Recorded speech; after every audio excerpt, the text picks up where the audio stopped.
Team building phase मतलब team. नहीं sir, खुद को अपने सिस्टम में लेकर आने के लिए सीखना है मैनेजर्स लोगों को। जी बहुत अच्छी बात, तालियां आपके लिए।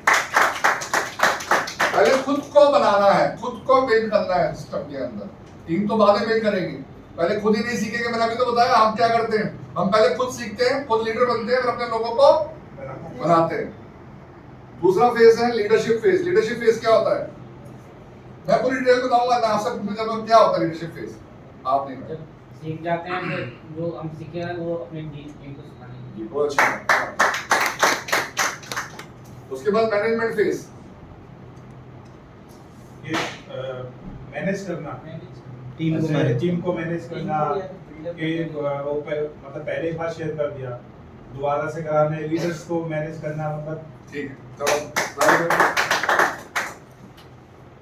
ब्लेमिंग फेज, दूसरे को ब्लेम कर, अपलाइन को complaint company upline, phase out. हाँ, वो सारे फेज आउट पता किसी को, सिस्टम से बाहर। ये 5 फेसेस के ऊपर अगर हम बात करेंगे, ये इसके ऊपर अगर आपने काम कर लिया तो मैं आपको यकीन दिलाता हूँ कि आज सिद्धार्थ जी जो हमारे अपलाइन है, ग्रेट अपलाइन, जिन्होंने हमें ये प्रेजेंटेशन सिखाई और दिखाई, वो आज 1 करोड़ रुपए से ज्यादा इस वेस्टीज से कमाते हैं। ठीक है, तो हम सब भी 1 करोड़ से ज्यादा कमा सकते हैं अगर हमने इस पे काम कर लिया। ठीक है, अपने नोट्स आप बनाते रहिए, क्योंकि ये नोट्स आपके काम आएंगे।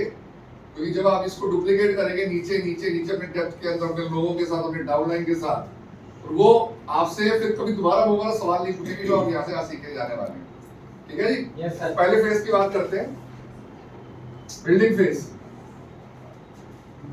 जैसे अभी उन्होंने बताया कि हम यहाँ क्या करते हैं, पहले प्रोडक्ट यूज करते हैं, फिर क्या करते हैं, शेयर करते हैं, फिर लिस्ट बनाते हैं, फिर इनवाइट करते हैं, फिर प्लान शो करते हैं 1 to 1। ठीक है, फिर टीम वर्क और फॉलो अप, ये 7 काम करते हैं। यस हर कोई करता है। Yes sir. उसके बाद टीम को बिल्डिंग करना शुरू करते हैं, टीम के अंदर ये डुप्लीकेट करना शुरू करते हैं, टीम को समझाते हैं भैया मैं ये बिजनेस कर रहा हूँ, तुम भी कर सकते हो मेरे साथ, मैं ये सीख रहा हूँ, तुम भी सीख सकते हो। ऐसे ही होता है ना, एक दूसरे को हम मोटिवेट करते हैं, Yes. भाई मैं कर रहा हूँ, तू भी कर सकता है मेरे साथ, है ना, मेरे को पैसा आ रहा है, तेरे को भी आएगा, ऐसा होता है ना। यस उसके बाद ट्रेनिंग अटेंड करते हैं हम खुद। ठीक है, और प्रोडक्ट ट्रेनिंग हो गई, हेल्थ वर्कशॉप हो गई, जितनी भी ट्रेनिंग है कंपनी करवाती है हम अटेंड करते हैं।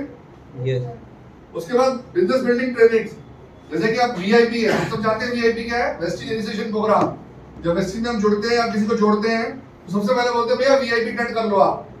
ठीक है, ताकि आपको समझ में आ जाएगा वेस्टिज है क्या, वेस्टिज को करना कैसे है। समझ में आ रहा है, यस और नो? यस जब वीआईपी के बाद वीएलसी, जब एक हम ब्राउन डायरेक्टर बन जाते हैं, ब्राउन से अबव के लिए हमारी दूसरी ट्रेनिंग होती है VLC, Vestige leadership conclave. Specialised workshops होती है, जैसे हमारे अपलाइन है सर, सिद्धार्थ सर है, वो सक्सेस बाय चॉइस करते हैं, मिलेनियम माइंड करते हैं, है ना, तो हम वो भी ट्रेनिंग अटेंड करते हैं। किस लिए? अपने आप को बिल्ड करने के लिए, अपने आप को, किसी और को नहीं, पहले खुद सीखना है। अपने आप को बिल्ड करने के लिए हम ये ट्रेनिंग अटेंड करते हैं। हम अपनी अपलाइन की ट्रेनिंग अटेंड करते हैं, कंपनी जो ट्रेनिंग कराती है उनको अटेंड करते हैं।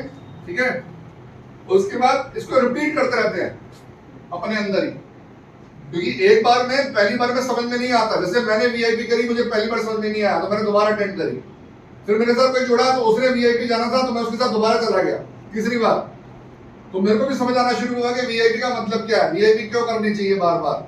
ठीक है ना, तो जब हम रिपीट करेंगे तो हम इसमें सीखेंगे नहीं सीखेंगे। यस अब इसके बाद हम बन जाते हैं इंडिपेंडेंट, हमें अपलाइन की जरूरत नहीं पड़ती, क्योंकि हम इंडिपेंडेंट बन जाते हैं लोगों से बात करने में, लोगों को समझाने में, प्लान शो करने में। वरना हम क्या करते हैं, सर आप आ जाओ, मैडम आप आ जाओ, ठीक है, आप समझा दो, मुझे नहीं आता, ऐसे ही होता है ना। आपकी Yes. डाउनलाइन कहती है यस और नो, यस तो आप क्या कहते हो कि भैया सीखो, सीखना बहुत जरूरी है। ठीक है ना, जब तक आप सीखोगे नहीं आप बिजनेस नहीं कर पाओगे। सीखना बहुत जरूरी है, क्योंकि हर टाइम ये पॉसिबल नहीं है कि अपलाइन हमेशा डाउनलाइन के साथ होगा।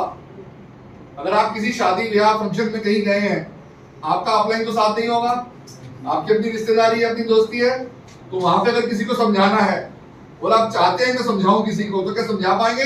अगर सीखा नहीं है तो सीखना किसको है? हमें खुद सीखना है। हमें बिल्डिंग फेज में रहकर कुछ सीखना है। ये 7 काम डेली करने हैं। कौन सा 7 काम? पहले प्रोडक्ट को यूज करना, फिर शेयर करना, फिर लिस्ट बनाना, उनको इनवाइट करना, फिर प्लान शो करना, मीटिंग करना उनके साथ, फिर टीम वर्क और फॉलो अप। समझ में आया यहाँ तक? Yes, sir. 10 फेज क्लियर है? Yes, sir. कोई किसी का क्वेश्चन?